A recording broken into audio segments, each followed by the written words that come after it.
muscles like Superman trainer. Ay, real rare like Super Saiyan Mega. I stomp on Lucifer's sake. Now I got a few rings on Jupiter's skating. I meant to say. What's up, YouTube? It's your girl Celia, and I know I've been gone from YouTube on my main page for a very long time, and I'm here to explain why today. I'm tired of putting up the front like my life is just so perfect. I'm just living the best life. It's a lot has happened since 2020 has started. Let's just go ahead and get started on this timeline. Okay. God, I skipped. January 2nd, I got readmitted into the hospital for bleeding, I guess. I don't even know how to explain it, but I had surgery the day after Christmas to get my tonsils and adenoids removed. And I had complications with it. When I got home, I still couldn't eat. I couldn't talk. It hurt to swallow. I couldn't do anything. And then one night, I just started throwing up. And when I noticed when I was throwing up, it was blood. And they said if I started bleeding or throwing up any type of blood to come straight to the emergency room, my stitches probably ripped. So I found blood and we went straight to the emergency room. I think it was like 2 a.m. on January 2nd. Got readmitted for 3 to 4 days. They found something like on my tongue and on my throat that needed a certain type of medicine to get rid of it so it could help with the soreness. Got past that. We went back on campus. And I was slowly starting to eat again, starting to enjoy life again, because that was painful. I lost like 20 pounds through that whole process. Fast forward to February, it was homecoming week. I ended up getting my heart broken. We don't even have to go into details because that's in the past, but that was there. So at that point, I was kind of already not really feeling 2020, but then I was like, you know what, not going to let that dictate my whole year. So then March comes, we're getting out for spring break, and I find out my great-grandmother passed away. So I'm trying to plan on how I'm going to go home for the funeral, but also still be able to make school so I can get ready for finals and everything. And so I was really sick over spring break. So that was the last of my concerns, was trying to figure that out yet. So once I started feeling better, it was towards the end of spring break, we got emails about the whole COVID situation going viral. And we got emails saying that we could come back on campus to get our items for 2 more weeks because school would be closed for 2 weeks. Meanwhile, that would be like end of March, early April, we'd be going back to school. As we got closer and I went and got my stuff, I was like, I feel like they're just going to cancel school because Morehouse and some other places started canceling for the rest of the year, kicking their students out. So I'm like, let me grab all my clothes, all my shoes, so if I have to come back, all I have to do is get my fridge, my bedding, and my TV. So I took everything home. I was on my way to Kansas for my great-grandmother's funeral, and we got an email saying school is canceled for the rest of the semester. They'll be coming out with schedules to get everything. So I'm in Kansas and I'm getting that notification. I'm trying to see when do I need to be back, yada yada yada. So we go to my great-grandmother's funeral, and later on that night, so we went to my great-grandmother's funeral and we had to leave. We couldn't go back and get food and stuff from the funeral because we had to leave to go see my granny. And we decided to just leave straight from the burial site straight to see my granny.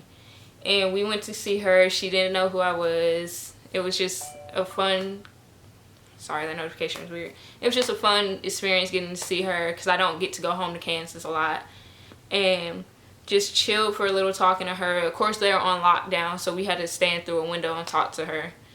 And her birthday was coming up that Sunday before we were leaving. So we went and bought her some clothes and some other stuff and gave it to her before we left. Fast forward to us getting home. We quarantined ourselves just in case anything. Me and my mom locked ourselves in our rooms. And about a week and a half, 2 weeks later, we got a call saying my grandpa was being rushed to the hospital. My grandmother, which is his wife, called saying that he fell out of bed. They couldn't get him up and he's struggling to breathe, I think it was. I don't remember exactly. So my aunt rushed over there and had the paramedics heading that way also. They took him in, tested him, and he tested positive for COVID. And so we decided to have his wife get tested also. And we had her, she was already feeling sick, but we still made sure she went to go get tested, and she tested positive also. So for about a week and a half, he was fighting, and then he started to get better. They were going to send him home. From my knowledge, he was going to be sent home because he was doing a lot better, but he had to have a nurse with him. And my grandpa does not like that. He didn't want anybody in his house, none of that. So he stayed in the hospital longer. And a few days later, we were called and said he was put on a ventilator. And that he was losing oxygen, his kidneys and everything were starting to shut down. Around this time, it was just nothing but hoping, praying that he would pull through it. We didn't know anything that could happen. We didn't know what was going on. At first they said it was shortage of ventilators, but they were talking about just on that floor. But in our minds, they said shortage of ventilators. We start looking online to order one, anything, because, you know, Trump sent most of them overseas. So, sorry, my mind, I haven't spoke about this in a minute. So basically he started fighting for his life. And I want to say it was April 10th. Yeah, it was April 10th. We got a call around 2 o'clock in the afternoon saying that he was pulled off of his ventilator. He's basically pulled off a life alert or whatever you want to call it at noon. Basically saying he passed away. And it was really rough on me, let alone me having to make sure I was there for my mom. And I was still in school, so I was trying to contact my professors, let them know what's going on. I was pushing through school. I was like, he wouldn't want me to start failing. He wouldn't want me to give up on school. He would want me to finish. So that was my motivation to finish school, because I don't know how I finished school. I really don't. But I guess I just kept that in my mind that he would want me to pass. He would want me to finish, because me and him talked about school the last time I had saw him. And then, so my mom went to go bury him, I want to say April 27th. I want to say April 27th or sometime in April she went and got him buried. And the Monday, I think it was, Sunday or Monday, she was supposed to come home. She got a call saying her mom was rushed to the hospital. Mind you, she was already out there for 2 weeks trying to get everything situated with her father. So then when she got that, she told us to cancel her flight. She wants to stay out there until she knows her mom is stable or anything, until she has updates.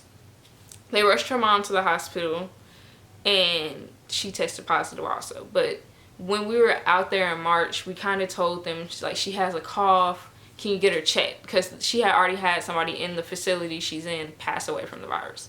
So we wanted her to get tested. But it was kind of too late when they decided to test her. So she was going through the whole process. We already went through it with my grandpa, so we kind of had a better understanding of how everything worked. She started to get better too.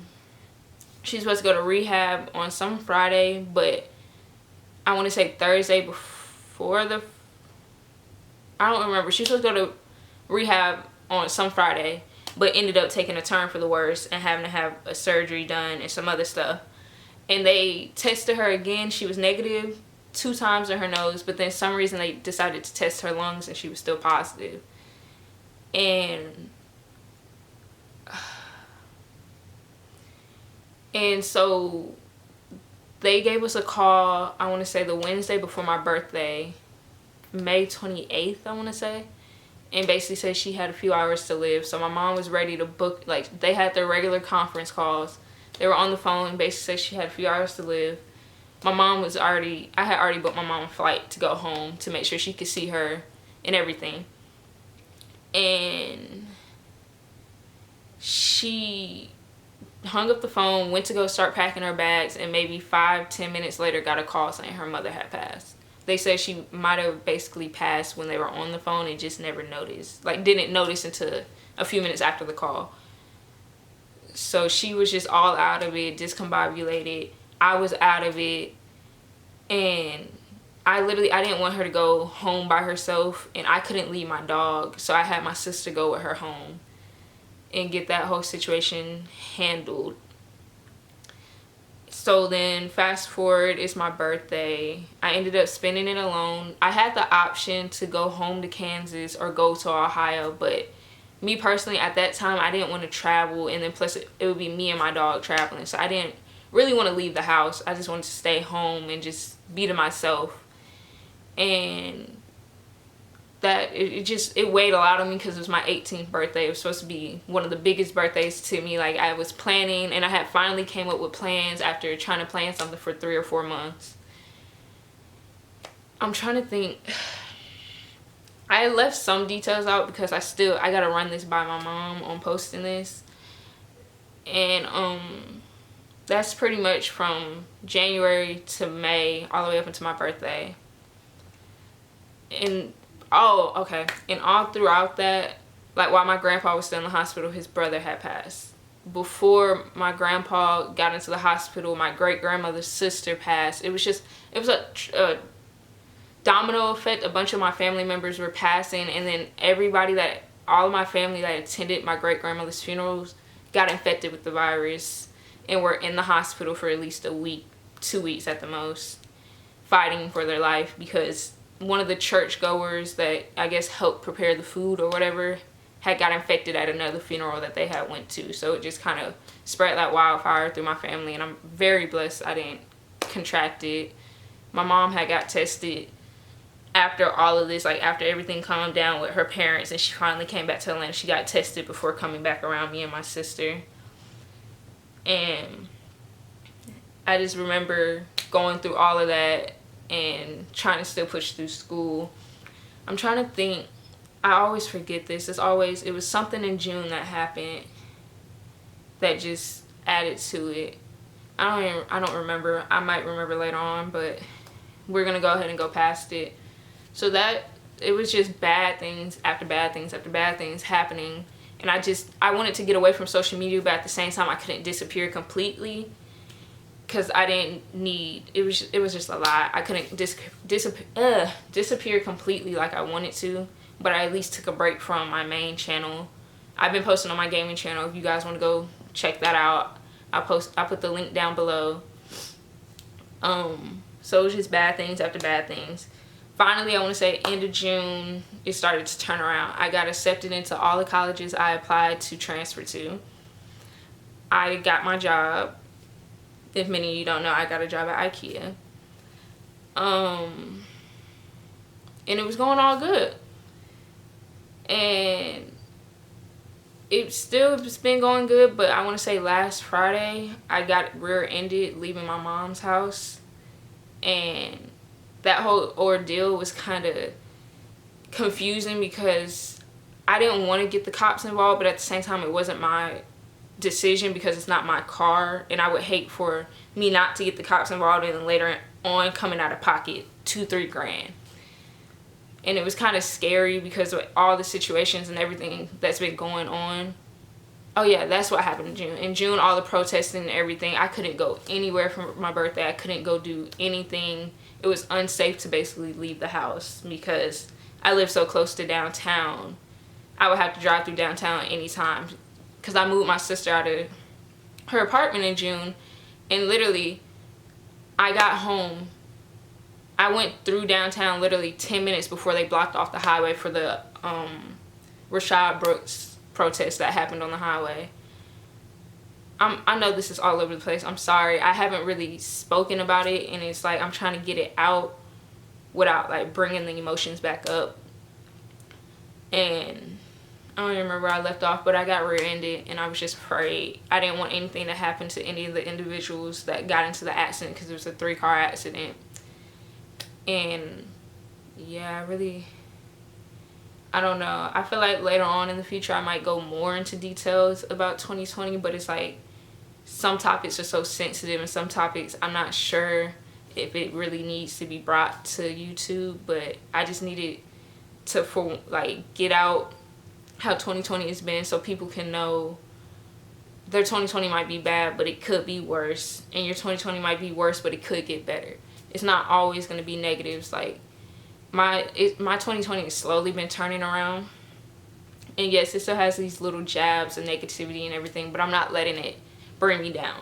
I took a break from social media and YouTube, but I plan on now getting back out to social media, getting back out to YouTube, sharing my platform, being there for everybody, because right now it's been a really tough time, and this is the time we need people on different platforms to speak out about their lives, so people that aren't having so great of lives can know that people they look up to or people they watch are going through the same things. They are having problems just like them. So I plan on uploading more and doing more videos you guys want to see, talking more about things you guys want me to talk about. And I think that's it. I can't think of anything else. Mainly just losing both my grandparents in a matter of a month just really hurt me. And when my granny passed, I gave up. I didn't have no more fight in me to keep pushing through everything. So I just took a break. But yeah, I'm gonna end out this video before I start crying. Yeah, hopefully I'll upload this video for you guys tomorrow, but you know, I guess it is what it is. I know 2020 will treat me right by the end of this year. I know it will turn around for me. So make sure you guys like, comment, subscribe. Let me know down in the comments how your 2020 has been, good or bad or both. Just let me know, and I'm gonna go through the comments and respond to everybody. So thanks for tuning in. Deuces.